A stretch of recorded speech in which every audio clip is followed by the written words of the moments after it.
Na Ljubljanskem barju, ki meri približno 180 kvadratnih kilometrov, le streljaj od glavnega mesta Slovenije, teče reka Ižica. Njen tok vode nosi v sebi spomin na več kot tisočletja staro zgodbo o koliščarjih, ki so nekoč tu živeli na obrobju Velikega jezera. Na Ljubljanskem barju naj bi bilo pred okoli 6600 leti veliko, a plitvo jezero, kjer so na njegovem obrežju stale kolibe na kolih, po katerih so njeni prebivalci dobili tudi ime – koliščarji. Njihove današnje najdbe ob reki Ižici so zavarovane pod UNESCOvo zaščito svetovne kulturne ter naravne dediščine, kar daje Ižici in njenemu vodnemu povirju poseben pomen. A tok reke Ižice se prične v središču vasi Ig, kot kraški izvir, ki bohotno priteče na površje, ter nato leno teče v svoji široki ter mogočni strugi po Ljubljanskem barju, vse do svojega izliva v reko Ljubljanico.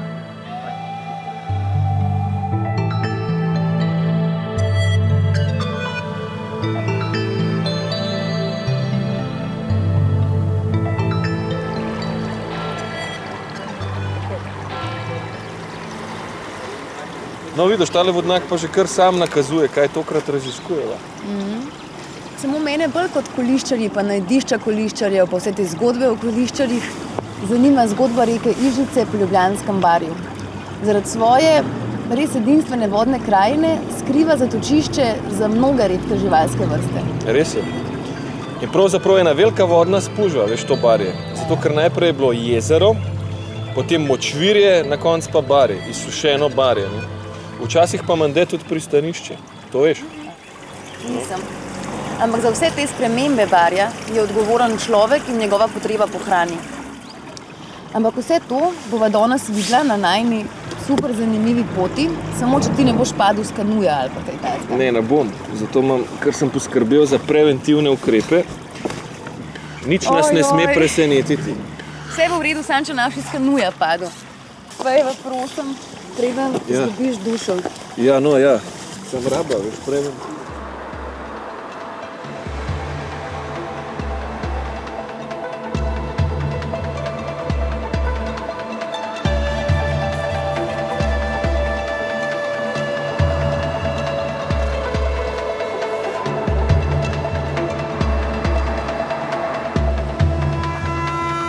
No, pa sva videla izvir, kraški izvir pravzaprav, ne, reke Ižice.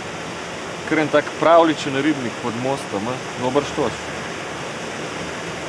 Ja, sam na pristanišče pa moram priznati, da me klele popolnoma nič ne spominja. Najbolj zaradi tega, ker so barje izsuševali toliko veliko. Zaradi tega zdaj tukaj toliko manj vode. Ja, res si težko predstavljati, da je bila tle kakšna plovna reka s pristaniščem. Glede na strugo bi prej rekel, da je bila mlinščica, pa kakšne žage, veš?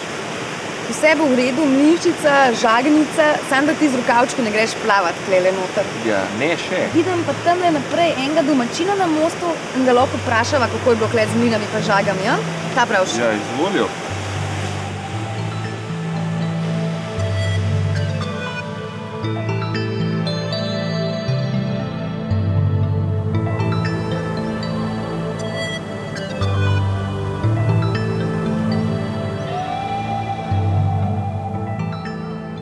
Mi ravno Rok prej sprašoval, so bile kdaj tukaj kakšne žage, pa kakšni mlini mogoče? Ja, seveda, v tej naši rečici, Iščici, kot mi pravimo, seveda ne samo žage, pa mlini, bila je tudi kovačija, tu gor, na samem izviru, gor vodno, in tu za nama je bila žaga, bil je mlin, na obeh straneh te Iščice sta pa bile dve usnjarne. In seveda v tistih starih časih je ta naša rečica dajala kruh tem ljudem. In seveda ta pitna voda je takrat oskrbovala tudi te ljudi, ki so živeli tu v neposredni bližini, kjer sva mi dva danes tu. Seveda, ni pa so bili pomembni samo mlini, pa usnjarne, pa žage, ampak tudi plovnost te iščice. Koliščarji kle pristanišče? Ne, koliščarji. To je bilo 16., 17., 18. stoletje, vsaj tako pripoveduje ljudje. Bil je tu en znan čolnar, Orbasov Martin, ki je vozil v Ljubljano, bilo je kaj več. Seveda niso pa šli samo po iščici, vzporedno so bili skopani tudi kanali. Pravzaprav to so bile komunikacije z Ljubljano. Včasih ceste ni bilo, vemo, da je Ižanko začela delati Marija Terezija in seveda potem, ko je prišla ta cesta, se je to počasi opuščalo in opuščalo. Potem pa po drugi svetovni vojni, kot povsod, se je zgodilo isto s to našo iščico, kot vsemi rekami Savo, Dravo, Ljubljanico in tako dalje. Prišla nova tehnologija, nova stranišča, kopalnice, vse je bilo na izplahovanje. Seveda v starih časih tega ni bilo, bili so stranišča na štrbunk, smo rekli. Taki leseni, se spomnim, sem bil s kmetov doma, smo še imeli tako stranišče, ko sem bil zelo majhen. In seveda ves ta doprinos k lažjemu življenju teh ljudi na tem področju pod Krimom in Mokrcem, seveda je bil vzrok tudi onesnaževanje te naše boge iščice. Seveda tam od leta 85, mogoče še malo prej, pa se stvari bistveno spreminjajo, tako da danes že vidimo v reki postrvi, rake, take in drugačne ribice. Najlepša hvala, poučno je bilo tole, sploh tale pristaniščo mi je všeč. Pa se še kaj vidimo, ne? Sigurno. Sigurno. Ja, drži. Nasvidenje. Adijo, srečno.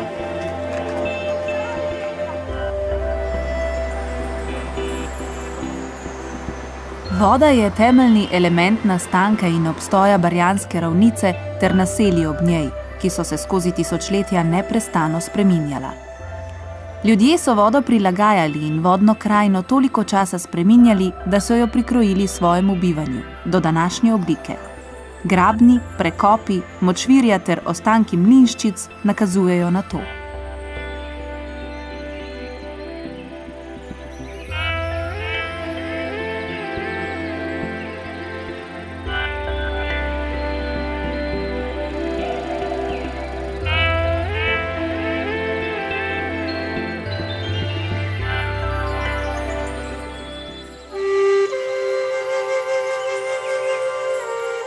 Tukaj je bilo kolišče in to kolišče je pisalo zgodovino slovenske arheologije ali pa arheologije raziskovanja kolišč na Ljubljanskem barju.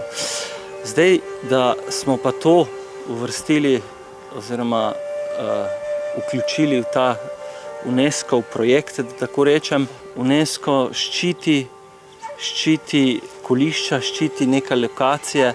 Tukaj je sedaj v ozadju svetovna javnost, ne več samo lokalna javnost. Dejansko tukaj ni kaj dosti videti, ampak tisto, kar je pod zemljo, to je pa neizmerno dragoceno in škoda, zelo velika škoda bi bila, da bi bilo izgubljeno. Kaj pa recimo, če bi se vrnili v preteklost in bi lahko opazovali koliščarje, kakšen je bil njihov vsak dan, kako so se preživljali, kaj so počeli v življenju? Ja, zelo zanimivo. Ravno ti koliščarji so bili med prvimi poljedelci v tem delu Slovenije. Bili so živinorejci, seveda verjetno njive in tudi živino niso imeli tukaj na tem mokrotnem barju, na tem mokrotnem obrobju Ljubljanskega barja, temveč nekje na Trdini, ki ni daleč proč. Ukvarjali so se pa seveda tudi s ribolovom, lovom in tudi drugimi dejavnostmi. Morda so bili celo metalurgi. Aha. Kaj se je pa z njimi zgodilo? Vemo, da ne obstajajo nobena grobišča, kjer bi najdel ostanke odraslih. A to pomeni, da so se odselili, zapustili območje, ali so mistično izginili, tako kot, ne vem, Inki v Peruju, a vemo? Vsekakor o tem ne vemo kaj dosti. Morda lahko kaj povemo, od kje so ti koliščarji prišli, ali pa oziroma nakažemo smer, od kje so prihajali na barje. Nikakor pa ne moremo nič povedati o tem, kam so ti koliščarji odšli, če so sploh barje zapustili. Še manj podatkov oziroma zelo malo podatkov je tudi o grobiščih, je nekaj indicev, ampak o tem žal kaj dosti govoriti ne moremo.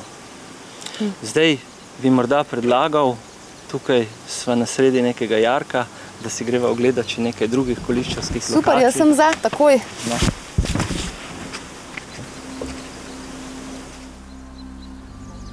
Ostrorogi Jelen bi bil kar ponosen, ko bi videl, da kulturno izročilo koliščarjev še vedno živi. Kaj pa vam pomeni to izročilo?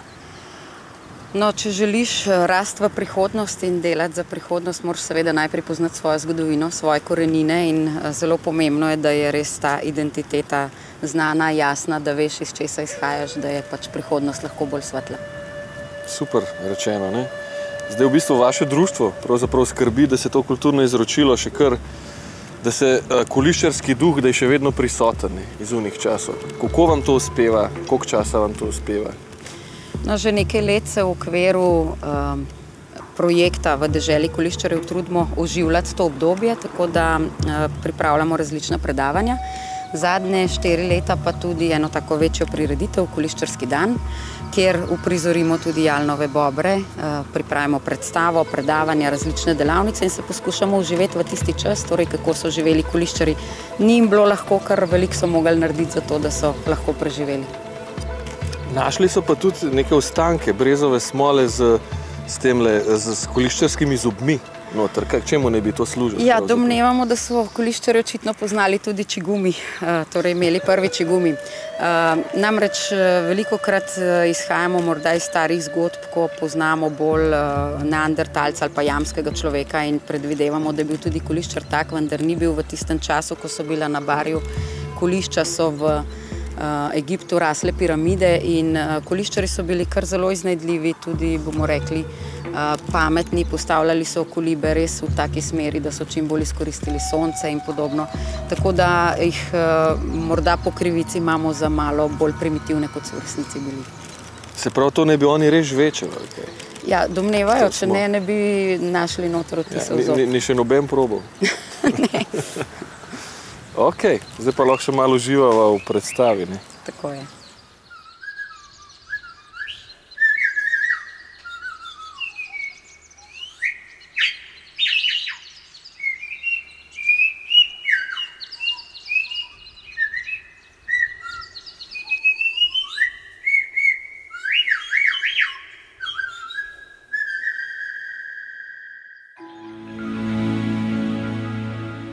To pa je bilo srečanje, ja? Mislim, da take zgodbe pa take dogodivščine še pri nobeni slovenski reki nisva doživela. Ja, tako je res ne? Se mi zdi fajn, da to izročilo še danes živi in to celo pod svetovno zaščito UNESCO. Moraš misliti. Me pa zanima, kako je s tole plovbo po Ižici še naprej, zato ker tista zgodba v pristanišču na Igu, to mi ne gre zgleda. Ko ne tole rečem, na vodi čutim, da boš hmal izkusil pravo plovbo po Ižici. Groziš? Ne. Mene pa zdaj zanimajo živalske vrste, sploh te redke, tiste, ki so v Ižici in ob njej. Ok.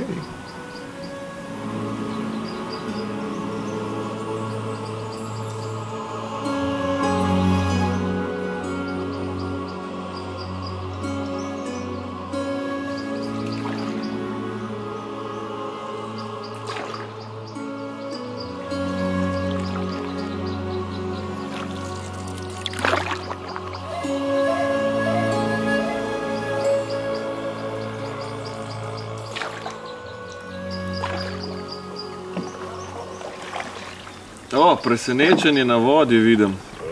Živjo. Živjo, čau Ivan. Me je Ana opozorila, da nekaj tazga bo, sem nisem vedel kaj. Lepo je videti, stari zasedbi. Enako. Ja, se nadamo. No, zdaj smo pa pri tem modelu, kar mene zelo zanima, in sicer kako je pa s ptiči na tem področju, recimo kosec, repalščica, pa škurh, a so še tukaj, a smo jih že prepodili? Ja, zdaj, ravno na lokaciji teh ptic, ki si jih naštela, se nahajamo. Posebno kosec mi je ljub, ki je pač eden od mojih opazovancev. No, kosec je seveda zdaj v odhajanju v tople kraje, v Afriko, kjer bo prezimil, aprila meseca se bo vrnil in takrat se bo spet tudi naša aktivnost tistih, ki ga popisujemo, pač spet ponovno pojavlja. Škurh je ravno tako tukaj v bistvu zelo navzoč, kakor ga pač je, spada med izjemno redke prebivalce tega našega bisera imenovanega Ljubljansko barje. Isto pa velja, mislim, malo manj, v bistvu kar številna, pa je Repalčica. Repalčica, to je njen prav okolje tukaj in jo lahko pogosto njeno pesem ali pa njo samo vidim tudi iz Kanuja ali pa iz brega Ižice. Kako je pa z metulji na tem področju, pa s kačjimi pastirji, ker vemo, da je Barje ponekod še zelo močvirno? Seveda, okolje je zdravo in kar kliče po prebivalcih, to se pravi tudi svet žuželk nas bo tukaj razveselil s svojo navzočnostjo, metulji od močvirskega cekinčka naprej do kačjih pastirjev, ki jih je tu izjemno veliko. Moramo vedeti, da jih je v Sloveniji bilo do zdaj odkritih 73 vrst. Velik del tega števila je pa navzočih ravno na Ljubljanskem barju. In ker se življenjska zgodba teh barvitih žuželk začenja v vodnem okolju, lahko rečem, da sem zdaj tudi na njihovi prvi zibelki življenja, se pravi tu v vodi se začne njihovo življenje in tudi Ižica je tukaj pač gostja, gosti te živali, saj so neposredno odvisne od nje.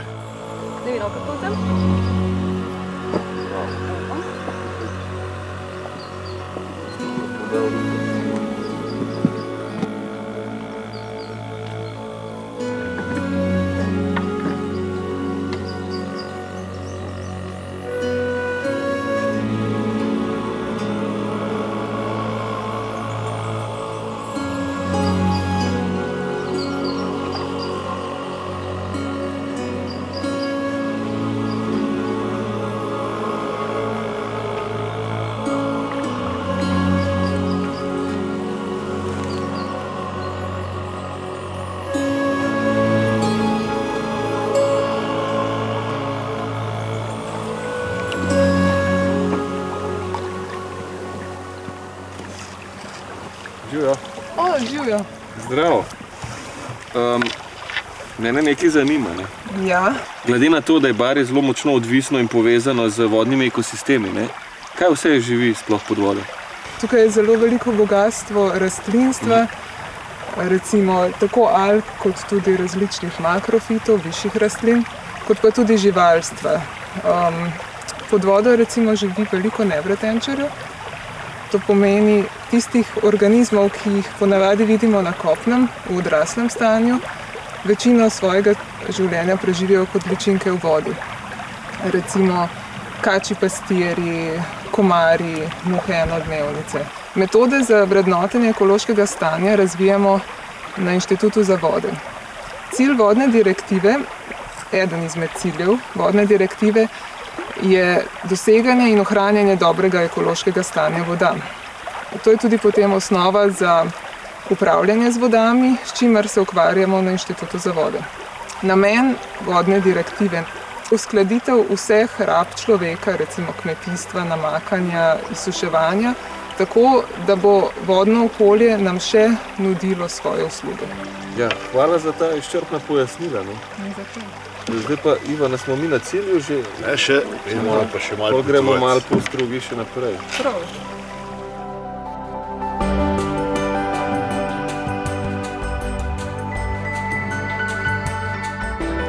Narava je za oblikovanje kotline, kateri del je Ljubljansko barje, potrebovala milijon let. Ker se razprostira na tektonsko aktivnem območju, nakazuje nastanek barja pogrezanje matičnih kamenin. V zemeljske vdore so se zlivale kraške podzemne vode in potoki, ki so seboj prinašali prod in jih skozi tisočletja počasi zasipavali. Voda je odtekla, dokler se ni pred kakimi 6000 leti Koliščarsko jezero osušilo in omogočilo nastanek velikega močvirja, kasneje nizkega in visokega barja.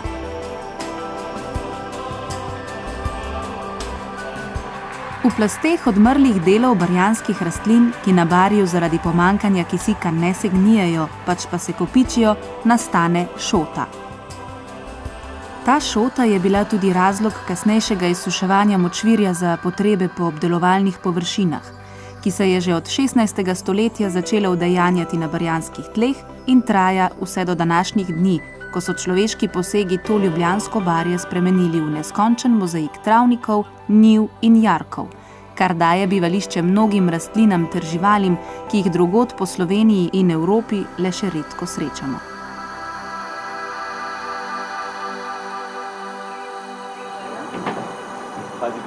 Dobar dan!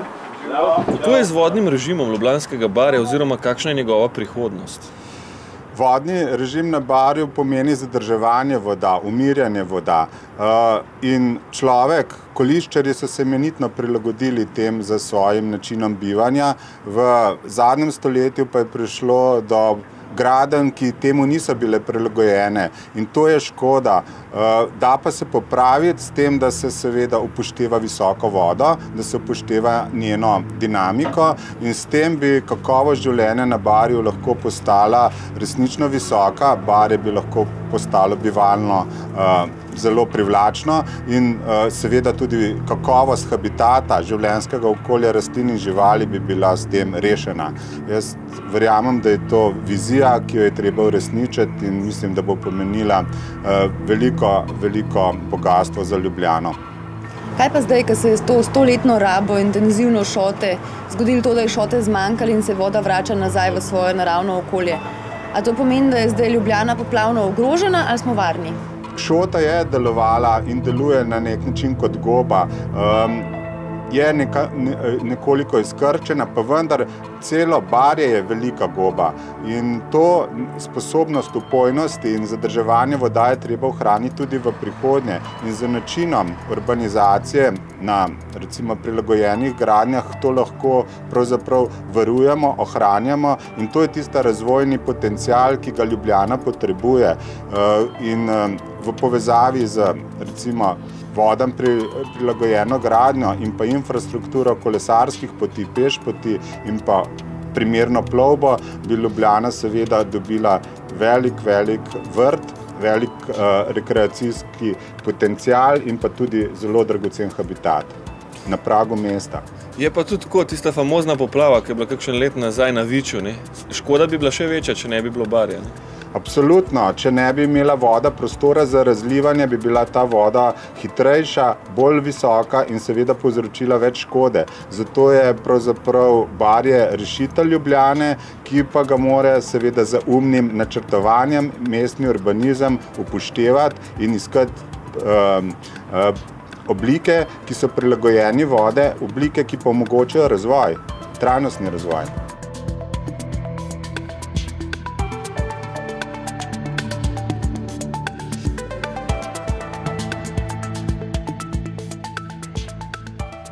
Ti to kratka reka, pa taka pestra vodna krajina. Smela kar prav, ko si rekla, da je tle ogromno stvar.